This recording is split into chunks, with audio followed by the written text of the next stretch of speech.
Hi, I'm Kristen, and today I'm going to give you my top 5 tips for beginner quilters. So some of you might know, if you've been following the channel at all, I still consider myself a beginner quilter. So I started quilting during the first lockdown here in the UK, so it's been about a year and a half at the time of filming this. Now I did put in probably a lot more hours than I would in normal circumstances. It was kind of my escape from a full household of kids and husband who's not usually home all the time. And it was also just a way to kind of, I guess, clear my head and not be, worrying about the state of the world and everything. So I did spend quite a lot of hours once the kids were in bed just sewing and learning. But anyways, what I wanted to basically do today is give you sort of my top 5 tips, which are probably not the same as other beginner quilter tips that you're going to see on YouTube or anywhere else, because I've just got, I guess just because of the way I've learned, I've got a different view of what's important for starting off. So I hope you'll find these tips useful. Tip number 1 is to try everything once. So you might hear when you start quilting lots of people saying there's no rules in quilting, and then you go and start searching beginner quilting and tips and beginner patterns, and all of a sudden there's all these rules about how you cut the fabric, how you press the fabric, the 1/4 inch seams, all of this stuff. And so if you go in and you kind of follow one teacher or one beginner pattern, you're going to kind of go down a road of a certain type of quilting, and you don't kind of know whether that's your style, as it were, right? I guess I knew enough when I started to know that if I started on one pattern and it wasn't going well, I would leave it. And I really did want to learn this. So what I did was kind of go and look at loads of different teachers, loads of different free patterns, free techniques.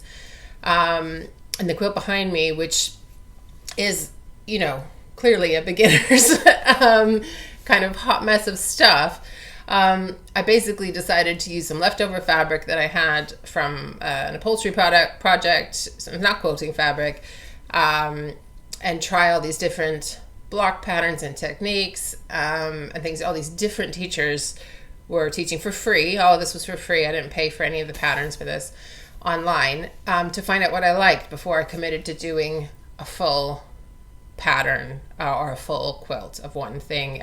Also before I committed to buying expensive quilting fabric and things like that as well. So I tried foundation paper piecing, I tried applique, I tried free motion quilting really quite early. I tried, there's over here, improv, and then the whole thing was like an exercise in 2 different methods of quilt as you go, which I've talked about in other videos. But it really did help me to find what are the things that I actually like and what are the things that I don't like. And that'll be different, from me to you. And the reason why that's important is that then you can pick and choose which of those more technical rules you really need to learn. Because if you're doing the kind of patchwork with lots of half square triangles and flying geese, and you want to follow other people's patterns and you want to do exactly what they've done, then there are technical things that are going to help you, like your 1/4 inch seam or whatever else. But if you like improv quilting, or you like foundation paper piecing, or even if you like English paper piecing, hand sewing, then there's different things. So you don't need to learn the rules of trimming flying geese if you're never going to make a flying geese quilt. So you kind of need to try all these things to figure out what you want to do. So for example, in improv quilting, the 1/4 inch seam isn't necessarily as important as it is in traditional patchwork quilting. Equally, things like using rulers even. So there's improv quilters, art quilters who don't use rulers. They advocate cutting without rulers. There's also lots of quilters who sew curves without pins. You can find so many tutorials on YouTube about how to sew a curve with all of these pins, and then, but if you follow a different teacher, there's whole other techniques for not using pins. So you kind of got to figure out a little bit more about what you like in the quilting world before you spend all your time learning the rules of one particular section of it. So quilting, I suppose the message is quilting isn't one thing, so try as much as you can, and then figure out where you want to focus, if you do want to focus, or maybe you just want to do lots of different things all the time. Okay, tip number 2 is related to tip number 1, and it's be ambitious. So you can also fall into the trap when you're a beginner of thinking you have to do A before you do B. But there really isn't, like, you know, you can only progress to this next technique when you've done this first one first, or you can't design a pattern until you've sewn 20 of somebody else's patterns first. Just try things. You know, the difference between someone who succeeds at something and learns how to do something is whether they try it or not. So for example, so you can't see it because it's light on light, but like I tried free motion quilting really, as I said, really, really early, like it's my second quilt. And I've had people since I've joined the Quilt Guild who have been doing it for years, and they're scared of doing free motion quilting just because they think it involves this huge skill level. And it can, but also you can start with something small, and if you never start, you'll never get better. And there were a few techniques that when I first learned about it, I was like, oh, that looks too hard, I'm never going to do it. Like the foundation paper piecing, or even the English paper piecing. It wasn't that I thought it was too hard, I thought it would be too tedious and I would hate it because it's hand sewing. But I just tried them all, and I actually like both of those way better than I like traditional patchwork with let's join the half square triangles and everything like that. So I would say just try, and things like curves as well, that I talked about before. Lots of people are scared of curves. Just go out and try them. There's no reason to be scared of any of it. And I think it's best to start that practice when you're a beginner. It can be harder to go back once you've been doing it for a while, because you start to see what other people are doing more and get a bit more intimidated. But if you're a beginner, you know you're going to make mistakes. So that's the time to start the thing that looks a bit hard, because you'll be easier on yourself than when you consider yourself a more experienced quilter. Okay, tip number 3 is a kind of a funny one, but quilting is a bit of an addictive hobby. So my tip number 3 is, as a beginner, just embrace the obsession. Don't let anybody say you're spending too long sewing, you're getting a bit too into this hobby, it's a bit too much.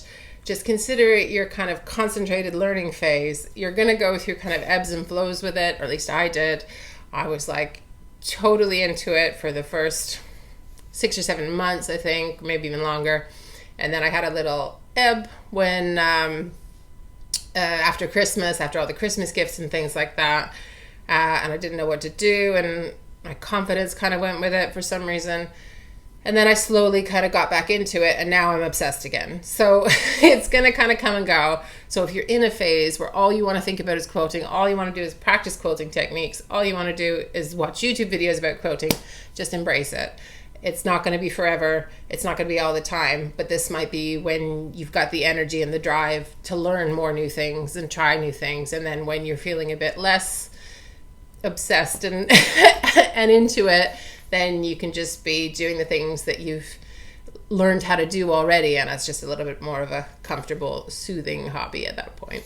So my next tip is to experiment with alternative fabrics. Sometimes it's not going to go well, and sometimes it will, but as a beginner, it's also going to save you money. Quilting fabric is expensive. I've done a whole other video on how you can save money on quilting fabric, but I also don't think you should be afraid of reusing alternative materials. Like there's several branches of quilting and where it all came from, and one of them was utility quilting, and they were literally making quilts out of little bits of old clothing, old bed sheets, anything. So you can still use that. You can use it to practice, or you can just continue using that.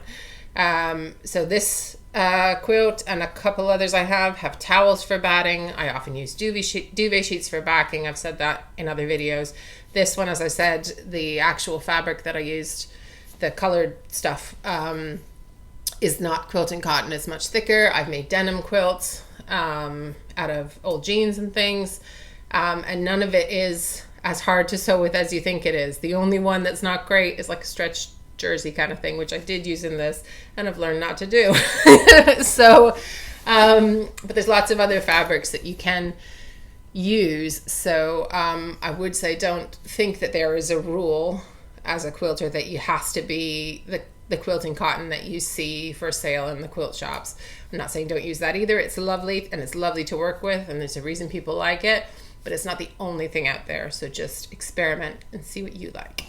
Okay, my last tip is actually a more practical one. So you're doing all this experimenting, you're trying all of these different techniques, and then you get some issue with your machine. The thread keeps breaking, you get like a nest of thread or whatever in the back, all sorts of stuff like that. So this is my sort of troubleshooting list that has helped me, that I've learned is going to help me in most situations. Okay, so first, you're going to rethread your machine. Second, you're going to change your needle. Third, if those two haven't worked yet. Third, you're going to lift the stitch plate and clean out the dust bunnies. And fourth, if that's not solved, your tension issue or your breaking thread or your whatever else, you phone the place you bought the machine. You ask them to help you troubleshoot it over the phone. YouTube is great if they're closed, but someone who's familiar with the machine is going to help you much better. And lastly, make sure you're taking it in for an annual service or whenever you've got an issue with it. So I had some clunking noises with mine and I wasn't sure what it was, and basically took it in to be serviced, and he basically told me that over the last year or whatever of sewing with it, he was just like amazed at the amount of hours that were on the machine. And so I probably should have got it serviced much earlier. I thought it had to be once a year, but like if you think the machine's just not working the way it should, then maybe it's time for an early service. So I know those aren't the practical kind of always line up your pieces of fabric, always use this ruler this way, always cut it that way, that you might be looking for and searching for as a beginner quilter. But I think it's also worth thinking about some of these other ideas when you're getting started, so that you don't get too much in your own head about what the rules are, what other people do, what you need to do. There'll be plenty of time for that later when you start to develop a community of quilters. Since I've been joined a quilt guild, my kind of anxiety around whether I'm doing things right has come back a little bit. So I suppose I'm kind of making this video to sort of remind myself those kind of beginner lessons as well. But it's worth you keeping them in mind as well. So I hope you have a good beginner quilting journey. If you like videos like this, or you like scrappy quilts and ideas for things like that, do follow, subscribe, and hit the bell for notifications. And thanks so much for spending time with me.